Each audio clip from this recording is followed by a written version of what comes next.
ఈ రోజు నేను ప్రవీణ్ పగడాల విషయం ఆంధ్రప్రదేశ్ హైకోర్టుకి వెళ్ళి సిబిఐ ఎంక్వైరీ చేయమని ఎందుకు డిమాండ్ చేస్తున్నాను?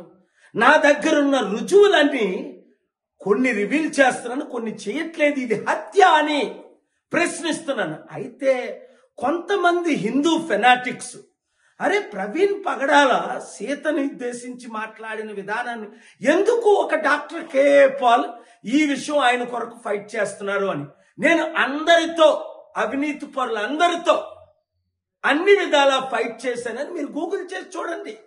ఒకవేళ ప్రవీణ్ పగడాల తప్పుగా మాట్లాడితే అరెస్ట్ చేయండి, జైల్లో పెట్టండి. చంపేస్తారా?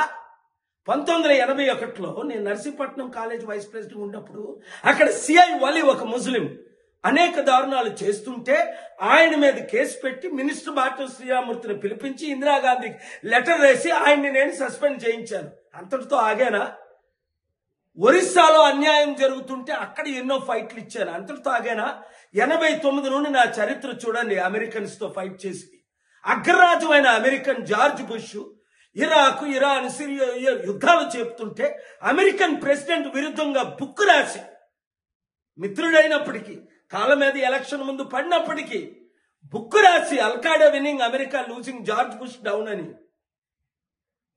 క్రిస్టియన్ అగ్రరాజ్యమైన అమెరికాతో ఫైట్ చేసి ముస్లిం దేశాలు ఎందుకు ఆక్యుపై చేస్తున్నారు? మీరు యుద్ధ సామాగ్రి ట్రిలియన్స్ ఖర్చు పెడుతున్నారనా?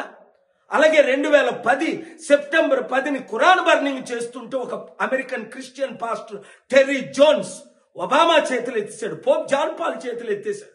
నన్ను పిలిచారు, వెళ్ళాను.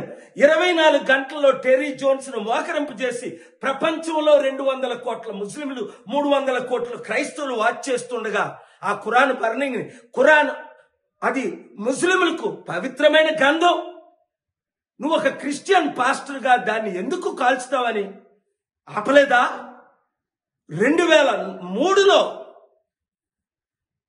చార్ల్స్ టేలర్ చిన్నపిల్లలకి గన్నలు ఇచ్చి యుద్ధాలు చేస్తుంటే ఆ యుద్ధం ఆపి చార్ల్స్ టేలర్ అనే ప్రెసిడెంట్ ని లైబీరియా నుంచి నైజీరియా తీసుకెళ్లేదా?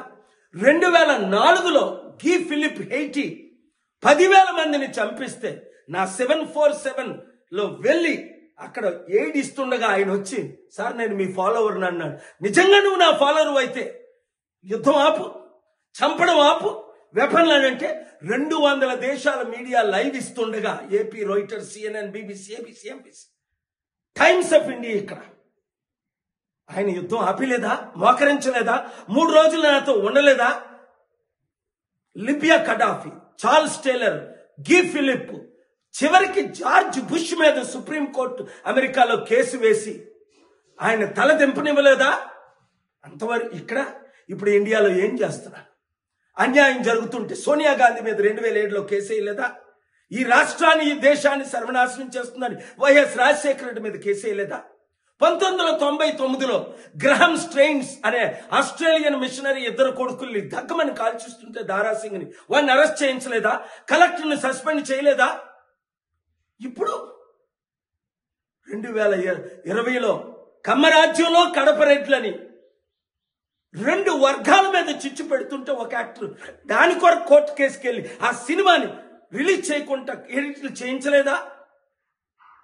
రైతులకు అన్యాయం జరుగుతుందని కోట్ల మంది రైతులు అమర నిరాహార దీక్ష చేస్తుంటే మోదీ గవర్నమెంట్ పట్టించుకోకపోతే రాకేష్ టికెట్ లీడర్స్ అందరూ నన్ను కలిసినప్పుడు నేను కూడా దీక్ష ప్రకటించి 2021లో 22లో రైతులు మినిస్టర్ నా హోటల్కి రాలేదా? వారిని కలవలేదా? వెంటనే పార్లమెంట్ లో ఆ 3 బిల్లులు విత్డ్రా చేయించలేదా?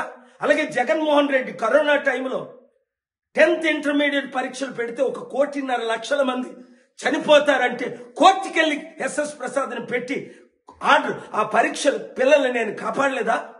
2022లో ఇదే కేసీఆర్ కామారెడ్డి రైతులు 1000 కోట్ల విలువైన భూములు దోచుకుంటుంటే తెలంగాణ హైకోర్టుకెళ్ళి న్యాయం చేయలేదా? ఆ భూములు కాపాడలేదా? 2023లో ఇంకా అన్యాయాలు జరుగుతుంటే అనేక కేసులు వేయలేదా? 2024 ఈ గత సంవత్సరం రేపులు ఎక్కువైపోతున్నాయి, మానభంగాలు ఎక్కువైపోతున్నాయి. అలాగే రేవంత్ రెడ్డి హైడ్రా పేరుతో అనేక బిల్డింగులు లక్ష కోట్ల విలువైన బిల్డింగులు కూల్చిస్తుంటే డ్యూ ప్రాసెస్ లేకుండా నోటీసులు ఇవ్వకుండా ఎలా కూల్చుతామని ఆర్డర్ తీసుకురాలేదా? లడ్డూ వివాదం పవన్ కళ్యాణ్ సృష్టిస్తే అబద్ధంతో సుప్రీంకోర్టు ఆఫ్ ఇండియాకి వెళ్ళి లడ్డూ వివాదంపై హిందువుల మనోభావాలు దెబ్బతీస్తున్నారు.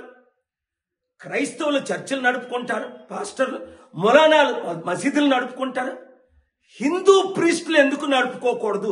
ఈ రాజకీయ నాయకుల్ని దూరం చేయండి. అది టీడీపీ అవ్వచ్చు, వైసీపీ అవ్వచ్చు, ఇంకొక పార్టీ అవ్వచ్చు.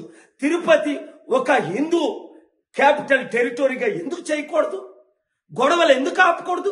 హిందువులు క్రిస్టియన్ల మధ్య, హిందువులు ముస్లింల మధ్య ఎందుకు గొడవ పెడతారు? రెచ్చిపోతున్నారంటే పవన్ కళ్యాణ్ మీద కేసు వేస్తే ఈ రోజుకైనా పంజాగట్టు వాళ్ళు ఎఫ్ఐఆర్ చేశారు 6 నెలలు అయినప్పటికీ.